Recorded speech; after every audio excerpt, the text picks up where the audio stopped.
అష్టలక్ష్మి మహోత్సవం ప్రారంభించిన ప్రధానమంత్రి నరేంద్ర మోదీ దేశ ఆర్థిక వ్యవస్థకు ఈశాన్య రాష్ట్రాల సహకారం గొప్పగా ఉందని వెల్లడి.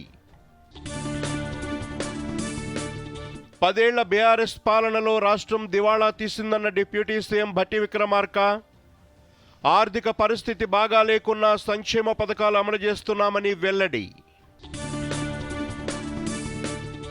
రాష్ట్ర విపత్తు నిర్వహణ దళంను ప్రారంభించిన ముఖ్యమంత్రి రేవంత్ రెడ్డి 2000 మంది సిబ్బందితో ఎస్డీఆర్ఎఫ్ ఏర్పాటు.